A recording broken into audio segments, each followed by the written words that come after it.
The biggest challenge when we were starting Mike's Ice, I think, had to do with having assistance, because only really and truly Mike and his dad had the experience, the knowledge of what they were doing.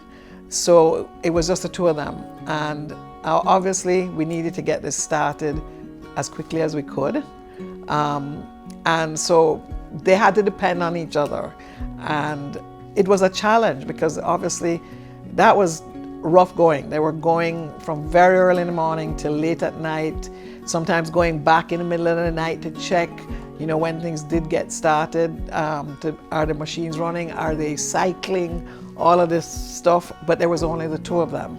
So I think that was their biggest challenge, is they had to rely on each other.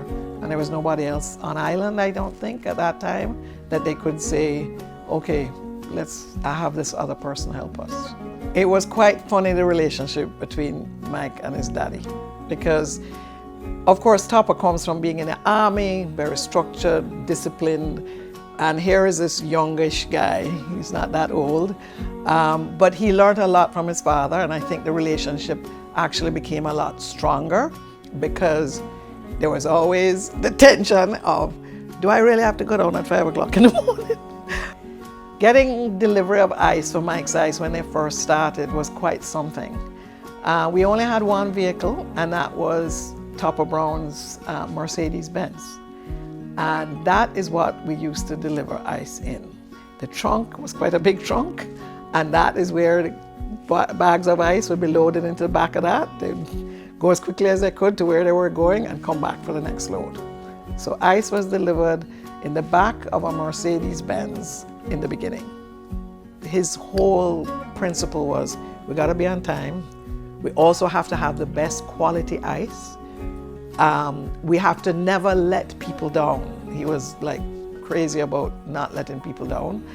And maintaining the customer service and reaching out, finding out what people needed.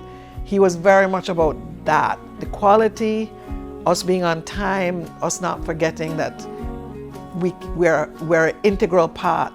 People don't think about ice as being this, you know, important food factor, but it is. And for him, he took that very seriously. Mike was referred to as a chip off the old block. Well, the naming of Mike's was done by his father. We said, what are we going to call this thing? There was no name. None of that was planned. There was no kind of business plan in place. And there was no actual name. And I think it must have been maybe late November that we said, hey, we need a name. We need to call this something, right? We need to give a name to this company. And it was Mike's dad, Topper, that said, this needs to be Mike's. He's a chip off the old block, but not my name, his name, Mike's. That's how that came. And that M-I-K, not apostrophe S, but M-I-K-E-S, no apostrophe. He was very clear about that. It was to be Mike's. So that's how Chip Off the Old Block happened.